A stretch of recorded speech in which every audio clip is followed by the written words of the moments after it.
The Lord be with you. A reading from the Holy Gospel according to Luke. That very day, the first day of the week, 2 of Jesus' disciples were going to a village 7 miles from Jerusalem called Emmaus, and they were conversing about all the things that had occurred. And it happened that while they were conversing and debating, Jesus himself drew near and walked with them. But their eyes were prevented from recognizing him. He asked them, "What are you discussing as you walk along?" They stopped, looking downcast. One of them, named Cleopas, said to him in reply, "Are you the only visitor to Jerusalem who does not know of the things that have taken place there in these days?" And he replied to them, "What sort of things?" They said to him, "The things that happened to Jesus the Nazarene, who was a prophet, mighty in deed and word before God and all his people. How our chief priests and rulers both handed him over to a sentence of death and crucified him. But we were hoping that he would be the one to redeem Israel. And besides all this, it is now the 3rd day since this took place. Some women from our group, however, have astounded us. They were at the tomb early in the morning and did not find his body.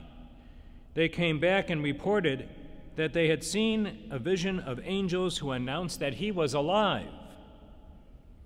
Then some of those with us went to the tomb and found things just as the women had described, but him they did not see."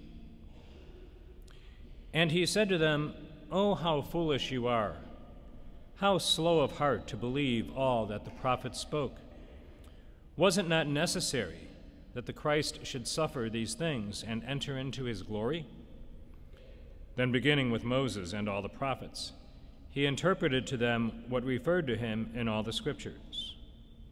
As they approached the village to which they were going, he gave the impression that he was going on farther, but they urged him, "Stay with us, for it is nearly evening, and the day is almost over."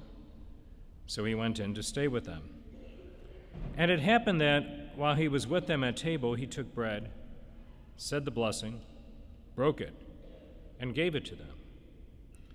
With that their eyes were opened, and they recognized him, but he vanished from their sight. Then they said to each other, "Were not our hearts burning within us while he spoke to us on the way and opened the Scriptures to us?" So they set out at once and returned to Jerusalem, where they found gathered together the 11 and those who were with them, saying, "The Lord has truly been raised and has appeared to Simon." Then the 2 recounted what had taken place on the way and how he was made known to them in the breaking of the bread. The Gospel of the Lord.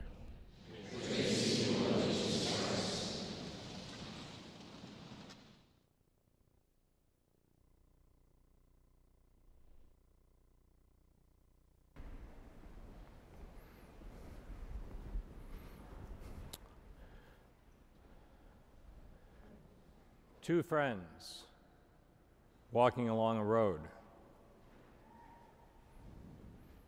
Things have happened. Terrible things. Earth-shattering ones.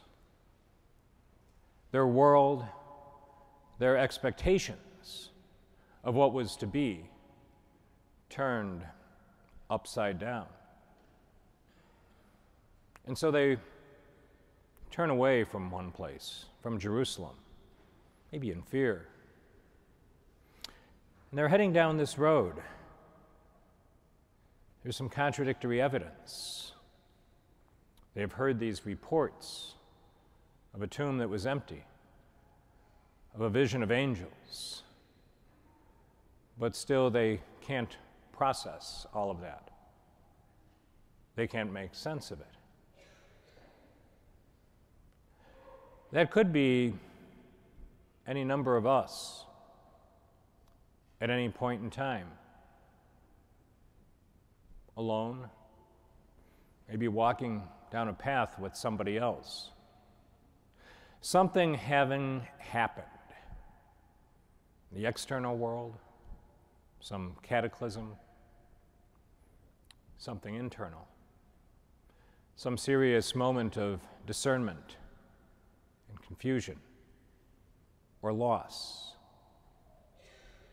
not being able to process and figure out how it makes sense in the context of our lives and our faith. And how many times have we been in that situation and had some seemingly random encounter of grace, where someone enters in and helps us to sort through the confusion, to figure out how these pieces really do fit together, that it's not all a jumble, that it is part of how the Spirit is working in our lives, helping us to understand what we previously didn't, helping us to find the courage to go someplace that we wouldn't go on our own. It happens so often. That kind of help, that grace, when we least expect it, when we're more confused than ever.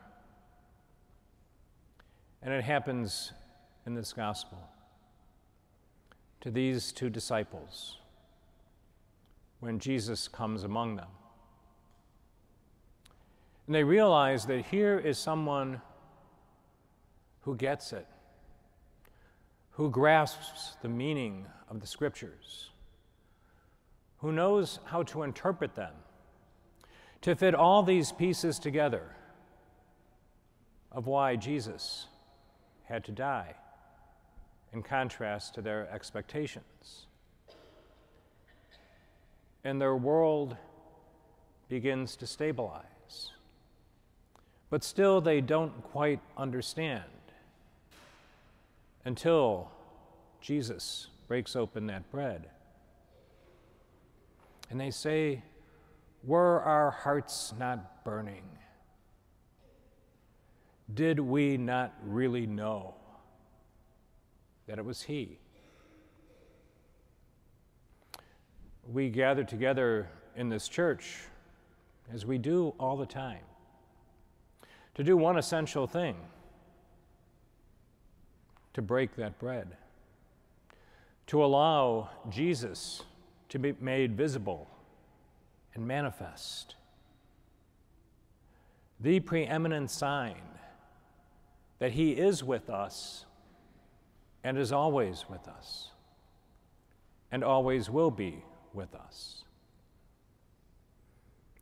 Sometimes that's easy when we step out of this church to forget and to miss the signs of His presence in our midst. But think back in the course of your lives to how many people have been that Christ for you, who have helped you sort through confusion and chaos.